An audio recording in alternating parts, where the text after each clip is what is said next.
నమస్కారం సార్, ఎలా ఉన్నారు సార్? సార్, మంగ్లీ టాపిక్ మీరు చూస్తూనే ఉన్నారు, ఆల్రెడీ మీరు కూడా మాట్లాడడం జరిగింది. అసలు నిజాలు ఏంటి?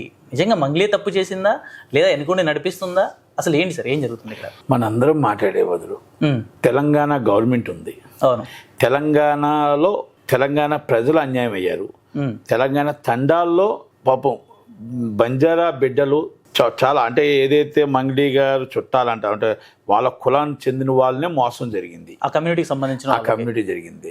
కనుక గవర్నమెంట్ మరి చూస్తుందా, చూడకుండా మాకెందుకులే అనుకుంటుందా అనేది ఒకటి చూడాలి.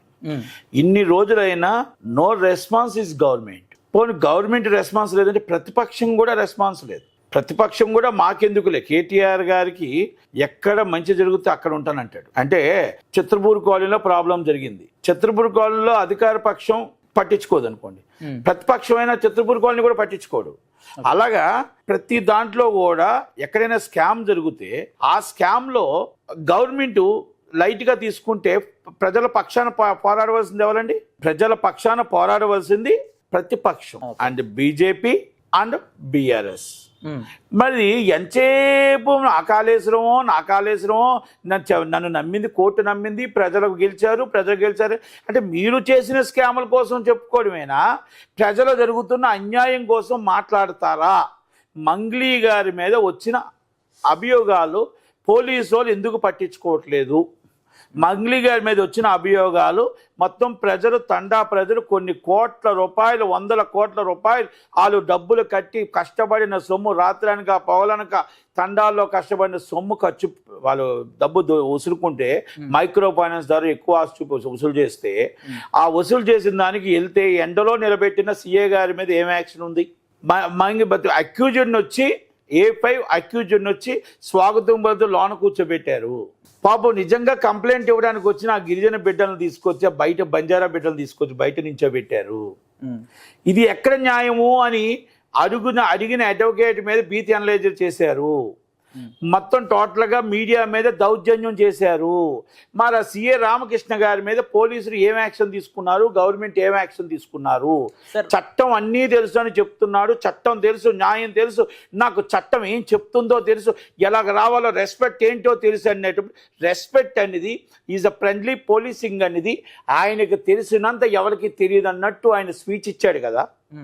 మరి ఒక అడ్వకేట్కి ఏం చెప్పాలో, ఒక కంప్లైంట్ని రోడ్డు మీద నడి రోడ్డు మీద ఎండలో నించోబెట్టాలో, మరి అక్యూజ్ని తీసుకెళ్ళి లోన కూర్చోబెట్టాలో సెలబ్రిటీ అని, మరి ఇక్కడే వ్యత్యాసం కనబడుతుంది. భయభ్రాంతుల్ని చేశారు, విట్నెస్ని భయభ్రాంతులు చేస్తే మనం ఒక కేసు అవుతుంది. అంటే మీరు బయట ఉంచి మీరు ఎప్పుడైతే వార్నింగ్ ఇస్తున్నారో, ఆయన తరపున వచ్చిన అడ్వకేట్కి మీరు వార్నింగ్ ఇచ్చారో, ఆటోమేటిక్గా మీకు విక్టిమ్స్ అంటే ఎవరైతే ఉన్నారో వాళ్ళు భయపడిపోతారు కంప్లైంట్ ఇచ్చేవాళ్ళు. అంటే ఇక్కడ అన్ని ఒక మాట, ఇంకొక మాట చెప్తా. ఈ పరిస్థితుల్లో ఉండేటప్పుడు గవర్నమెంట్ ఎందుకు రెస్పాన్స్ అవ్వట్లేదు, గవర్నమెంట్ ఎందుకు ఇన్వాల్వ్ అవ్వట్లేదు? ఇక్కడ గవర్నమెంట్ ఎందుకంటే మంగ్లీ గారి వైపు ఉన్నారా, పేద ప్రజల వైపు ఉన్నారా, బాధితుల వైపు ఉన్నారా? అంటే బాధితులు పేద ప్రజలు ఒకటే కనుక మీరు రెస్పాన్స్ అవ్వాల్సిన బాధ్యత ఉంది కదా, మన కాపాడవలసిన బాధ్యత ఉంది కదా. వాళ్ళు ఆశపడి డబ్బిచ్చారు, వాళ్ళు కష్టపడి డబ్బిచ్చారు, ఆ పిల్లల పెళ్ళిళ్ళ కోసమో ఉద్యోగాల కోసమో దాచుకున్న డబ్బుని ఆశపడి మా కులపోలే కదా, మా తండావోలే కదా, మావోలే కదా, మోసం జరగదు కదా అనుకున్నారు. మరి అనుకున్న తప్పుడు మనం వాళ్ళ తరపున మనం నిలబడ్డారా లేదా? ఇది మంగ్లీ గారి మీద అనుమానం ఎందుకు వస్తుంది అంటే, మంగ్లీ గారు నా బంజారా బిడ్డలు, నేను ఏ తండా నుంచి వచ్చానో, ఏ తండా నుంచి ఇంత స్టేజ్కి వచ్చానో, ఏ తండా నుంచి ఈ లెవెల్కి వచ్చానో, ఏ తండా నుంచి ఈ స్టేజ్లో ఉన్నానో, మరి అలాంటి వాళ్ళకి అన్యాయం జరుగుతున్నప్పుడు నా తమ్ముడైనా నా అన్నయ్య అయినా నేనుండి దగ్గరుండి పిల్టు పట్టుకొని లాక్కొని వెళ్ళి పోలీస్ స్టేషన్లో పడేస్తానని, నేను అండగా ఉంటానని అని ఉంటే ఆమె మీద అనుమానం రాకపోను. అయితే ఇక్కడ బాధితులు కూడా ఏం చెప్తున్నారు, నేను చూసా, బాధితులు కూడా ఏం చెప్తున్నారు, మేము డబ్బులు మంగ్లీ గారు తీసుకుని కొంతమంది ఇంటికి ఇచ్చాము అంటున్నారు. మైక్రో ఫైనాన్స్ ఆఫీస్కి ఎంతో మంది ఎన్నోసార్లు వచ్చింది అంటున్నారు. ఇక్కడ మంగ్లీ డబ్బులు తీసుకున్నదని ఒక్కరు కూడా తీసుకుందాం అని చెప్పట్లేదు. మేము అక్కడ కుదురుతున్నప్పుడు ఎన్నో, అంటే క్యాషియర్ చెప్తున్నాడు, ఎవరు రమావతి మధు ఎవరైతే ఉన్నాడో ఆ క్యాషియర్ ఏం చెప్తున్నాడంటే, ఎన్నోసార్లు నేను తీసుకెళ్ళి మంగ్లీ గారి ఇంటికి ఇచ్చాను అంటున్నాడు. ఇవన్నీ మీడియా కథనాలే.